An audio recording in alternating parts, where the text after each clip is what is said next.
brought to you by Nova शुद्ध घी। जब जब खाए दिल खुश हो जाए, सदियों का नोवा शुद्ध देसी घी, सपना स्वस्थ भारत का। I love घी। नमस्कार, बहुत स्वागत है आपका। आप देख रहे हैं किस्मत कनेक्शन और मैं हूं आपके साथ शैलेंद्र पांडे। महीने में 2 एकादशी आती है और हर एकादशी अपने आप में महत्वपूर्ण होती है, लेकिन साल की कुछ एकादशियां ऐसी होती हैं जो बहुत ज़्यादा महत्वपूर्ण होती हैं। इसी में से एक एकादशी है मोक्षदा एकादशी। क्या है मोक्षदा एकादशी की महिमा? भगवत गीता से मोक्षदा एकादशी का क्या संबंध है और इसका विधान क्या है, आज इस विषय पर बात करेंगे। 12 राशियों के दैनिक राशिफल की और कार्यक्रम के अंत में आपको बताएंगे एक लकी टिप के बारे में और एक सक्सेस मंत्र के बारे में। तो चलिए कार्यक्रम की शुरुआत करते हैं और सबसे पहले जानते हैं पंचांग। दिनांक 1 दिसंबर 2025, दिन सोमवार, तिथि है मार्गशीर्ष शुक्ल पक्ष की एकादशी तिथि, शाम के 7:01 तक। नक्षत्र है रेवती नक्षत्र, रात के 11:18 तक। चंद्रमा मीन राशि में संचरण कर रहे हैं रात के 11:18 तक। राहु काल का समय प्रातः 7:30 से लगभग 9 बजे तक।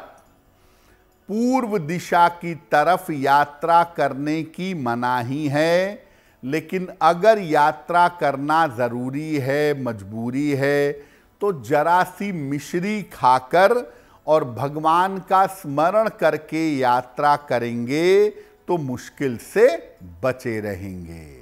अब जान लेते हैं दिनांक 1 दिसंबर 2025, दिन सोमवार को प्रातः काल ग्रहों की स्थिति क्या है। बुध विद्यमान हैं तुला राशि में, सूर्य, मंगल और शुक्र विद्यमान हैं वृश्चिक राशि में, राहु कुंभ राशि में, चंद्रमा और शनि मीन राशि में, बृहस्पति कर्क राशि में और केतु फिलहाल संचरण कर रहे हैं सिंह राशि में। ग्रहों की इसी स्थिति के आधार पर आगे हम जानेंगे कि आपका दैनिक राशिफल कैसा रहने वाला है। हम आज बात कर रहे हैं मोक्षदा एकादशी की। तो मोक्षदा एकादशी का महत्व क्या है? देखिए, मोक्षदा एकादशी आती है मार्गशीर्ष शुक्ल पक्ष की एकादशी तिथि को। इस दिन को मोक्ष प्राप्ति का दिन भी कहा जाता है। इसी दिन भगवान कृष्ण ने कुरुक्षेत्र के मैदान में अर्जुन को गीता का ज्ञान दिया था। इसीलिए इस दिन को गीता जयंती के रूप में भी मनाते हैं। मोक्षदा एकादशी पर पूजा उपासना से व्यक्ति को मोक्ष की प्राप्ति अवश्य होती है और मोक्षदा एकादशी पर दान का फल अनंत गुना मात्रा में प्राप्त होता है। यानी मोक्षदा एकादशी पर अगर आप साधना करते हैं, अगर आप उपासना करते हैं तो मोक्ष के रास्ते खुल जाते हैं और इस दिन अगर गीता की पूजा उपासना करते हैं, उसका पाठ करते हैं, तो ईश्वर की कृपा आपको प्राप्त होती है। इस बार मोक्षदा एकादशी 1 दिसंबर को है, जिसका पालन हम सबको करना चाहिए। मोक्षदा एकादशी पर हमारी चर्चा जारी रहेगी, लेकिन आपको बता दें कि कार्यक्रम के अंत में हम बताएंगे एक लकी टिप के बारे में और एक सक्सेस मंत्र के बारे में। अब जान लेते हैं मेष, वृषभ, मिथुन और कर्क राशि का दैनिक राशिफल।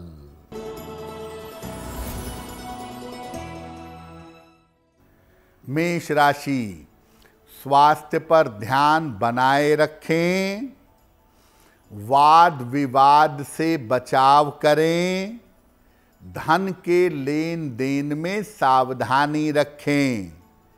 किसी निर्धन व्यक्ति को अगर चावल का दान कर दें तो दिन की मुश्किलें कम हो जाएंगी।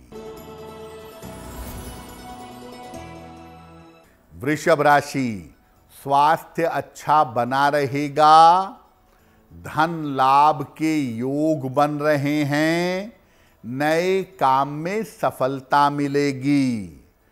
किसी निर्धन व्यक्ति को अगर धन का दान कर दें तो दिन बेहतर होगा। मिथुन राशि, रुके हुए काम पूरे होंगे, धन लाभ के योग बन रहे हैं, पारिवारिक मामले हल होंगे। खाने पीने की वस्तु का दान कर दें तो दिन बेहतर होगा।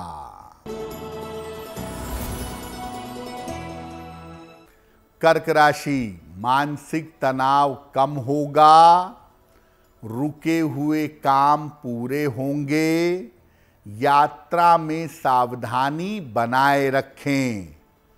भगवान शिव को अगर जल अर्पित कर दें तो दिन बेहतर होगा। अब आपको बताते हैं कि मोक्षदा एकादशी पर पूजा उपासना कैसे करेंगे। प्रातः काल 12 बजे के पहले स्नान करके सूर्य देवता को जल अर्पित करें, अर्घ दें। इसके बाद पीले वस्त्र धारण करके भगवान कृष्ण की पूजा करें।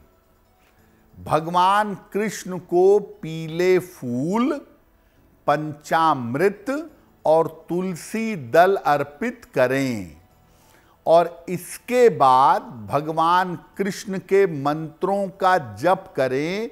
बहुत सारे मंत्र हैं।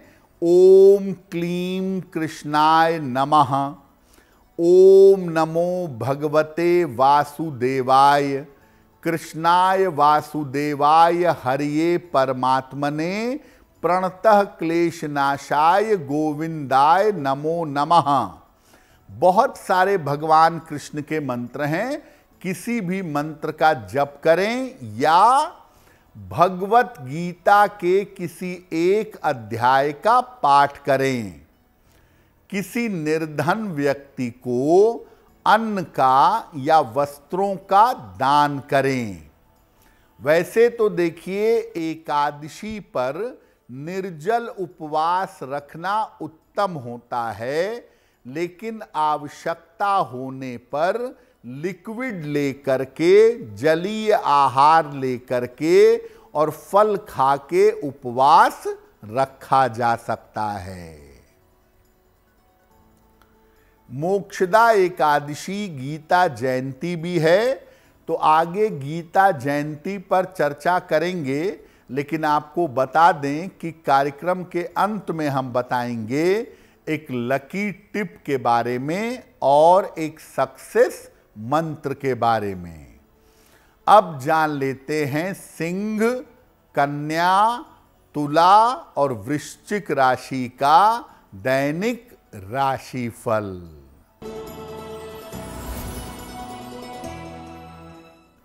सिंह राशि, स्वास्थ्य का ध्यान रखें, करियर में सावधानी से निर्णय लें, वाहन सावधानी से चलाएंगे। किसी निर्धन व्यक्ति को अगर चावल का दान कर दें तो दिन की मुश्किलें कम हो जाएंगी।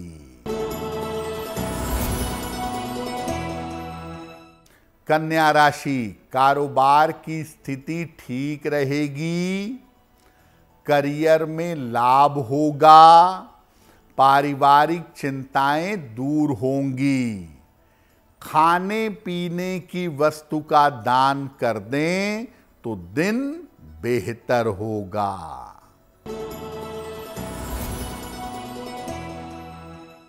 तुला राशि, करियर की समस्या हल होगी, स्वास्थ्य में सुधार होगा, धन के खर्चों पर ध्यान दें। भगवान शिव को अगर जल अर्पित कर दें तो दिन बेहतर होगा। वृश्चिक राशि, धन लाभ के योग बन रहे हैं, रुके हुए काम पूरे होंगे, परिवार में व्यस्तता रहेगी। किसी निर्धन व्यक्ति को अगर धन का दान कर दें तो दिन बेहतर होगा। मार्गशीर्ष शुक्ल पक्ष की एकादशी को गीता जयंती भी मनाई जाती है, क्योंकि भगवान कृष्ण ने इसी दिन अर्जुन को अपने श्री मुख से गीता का उपदेश दिया था। गीता जयंती पर क्या करें? देखिए, मार्गशीर्ष शुक्ल एकादशी को भगवान कृष्ण ने कुरुक्षेत्र के मैदान में अर्जुन को गीता का उपदेश दिया था, इसलिए इस दिन को गीता जयंती के नाम से मनाया जाता है। 5000 साल बीत गए गीता को आए हुए, लेकिन गीता केवल एक पुस्तक नहीं है, उपदेशों का जीवंत स्वरूप है। यानी आज भी उसमें से आपको अपनी समस्याओं का समाधान मिल सकता है। वो एक जीवित पुस्तक है, इसीलिए इसकी जयंती मनाई जाती है। इसके उपदेश आज भी इतने ज़्यादा इम्पोर्टेंट हैं जितने पहले थे, इसीलिए हर समय में, हर काल में जीवंत होने के कारण इसकी जयंती मनाई जाती है। गीता जयंती पर गीता के पाठ से मुक्ति, मोक्ष का और शांति का वरदान मिलता है। और अगर आप पूरी गीता का पाठ नहीं कर पाते तो गीता के 11वें अध्याय का पाठ करना चाहिए। गीता के पाठ से जीवन की ज्ञात अज्ञात समस्याओं से मुक्ति मिल जाती है। गीता जयंती पर गीता जी का पाठ करना चाहिए और संभव हो तो गीता की पुस्तकें लोगों में बांटनी चाहिए, गीता की प्रति का दान करना चाहिए। और मैं फिर कहूंगा कि अगर आप पूरी भगवत गीता नहीं पढ़ पाते तो गीता के 11वें अध्याय का पाठ करने से भी आपका कल्याण होगा। कार्यक्रम के अंत में हम आपको बताएंगे एक लकी टिप के बारे में और एक सक्सेस मंत्र के बारे में। अब जान लेते हैं धनु, मकर, कुंभ और मीन राशि के लोगों का दैनिक राशिफल। धनु राशि, करियर में समस्या हो सकती है, महत्वपूर्ण काम रुक सकता है, पारिवारिक समस्या का ध्यान दें।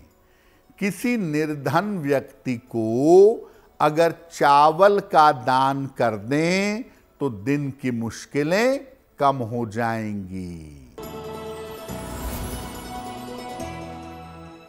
मकर राशि, धन लाभ के योग बन रहे हैं, करियर में सफलता मिलेगी, रुके हुए काम पूरे होंगे।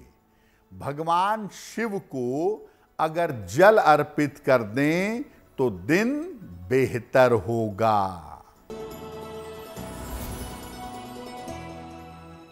कुंभ राशि, स्वास्थ्य अच्छा होता जाएगा, परिवार में मंगल कार्य होंगे, वाणी पर नियंत्रण बनाए रखें।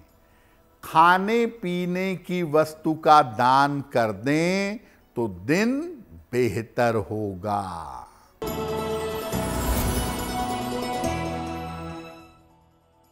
मीन राशि, करियर में नए अवसर मिलेंगे, धन लाभ के योग बन रहे हैं, स्थान परिवर्तन होगा। किसी निर्धन व्यक्ति को अगर धन का दान कर दें तो दिन बेहतर होगा। देखिए, अगर कोई व्यक्ति नियमित रूप से गीता का अर्थ समझ करके गीता का पाठ करता है, स्वाध्याय करता है, उसके अर्थ को समझता है, तो आध्यात्मिक रास्ते पर जाना और ईश्वर की कृपा पाना आसान होगा। बहुत सारे लोग कहते हैं कि गीता का अर्थ बड़ा कठिन है, वो समझ में नहीं आता। ऐसी स्थिति में आप बार बार गीता का पाठ करने का प्रयास करिए। जितने बार आप गीता का पाठ करेंगे, उसका अर्थ, उसका भाव समझना आपके लिए आसान होगा। अगर आप जीवन में किसी मुश्किल में पड़ गए हैं और आपको उसका रास्ता नहीं दिख रहा है, तो गीता की पुस्तक अपने हाथ में लें, सर पर लगाएं और उसे कहीं से भी खोल दें। जहां से वो पुस्तक खुली है, वहां से उसका अर्थ पढ़ना और समझना शुरू करें। आपकी समस्याओं का समाधान गीता में वहीं से आपको प्राप्त हो जाएगा। याद रखिए कि गीता का पाठ करेंगे अगर नियमित रूप से और उसकी भावनाओं को, उसके भावार्थ को समझेंगे, तो आपको मुक्ति अवश्य मिलेगी। आध्यात्मिक मार्ग पर, ईश्वर के मार्ग पर चल सकेंगे। श्रीमद् भगवत गीता के बराबर सिर्फ एक ही पुस्तक दुनिया में और है, अष्टावक्र गीता, जो महर्षि अष्टावक्र ने जनक को उपदेश में बताया है। लेकिन अष्टावक्र गीता पढ़ने के लिए मानसिक स्थिति थोड़ी उन्नत होनी चाहिए। सामान्य जीवन में अगर आप भगवत गीता का पाठ करें 1 बार, 2 बार, 10 बार और उसके अर्थ को समझें और जीवन में उतारें, तो निसंदेह आपको मुक्ति मोक्ष प्राप्त होगा। तो आज हमने बात की मोक्षदा एकादशी की और गीता जयंती की। अब जान लेते हैं आपके भाग्य को बेहतर बनाने के लिए क्या है आज का लकी टिप। अगर आप कोई महत्वपूर्ण परीक्षा देने जा रहे हैं, तो जिस दिन आपकी परीक्षा है, उस दिन सुबह 108 बार गायत्री मंत्र का जप करके तब जाइएगा। आपको परीक्षा में सफलता अवश्य मिलेगी। अब जान लेते हैं दिनांक 1 दिसंबर 2025 दिन सोमवार का सक्सेस मंत्र क्या है। प्रातः काल भगवान शिव को जल अर्पित करिएगा। इसके बाद 9 बार नमः शिवाय का जप करिएगा। अगर प्रातः काल ऐसा करते हैं तो दिन भर के कार्यों में आपको सफलता अवश्य मिलेगी। तो किस्मत कनेक्शन में आज के लिए बस इतना ही। आपका दिन शुभ हो, मंगलमय हो, इसी कामना के साथ मुझे दीजिए इजाजत। अगर आप मुझसे जुड़ करके अपनी समस्याओं का समाधान चाहते हैं और चाहते हैं कि आपकी समस्याओं को ज्योतिष के माध्यम से सुलझाया जाए, तो आप हमसे संपर्क कर सकते हैं, जुड़ सकते हैं एस्ट्रो तक पर।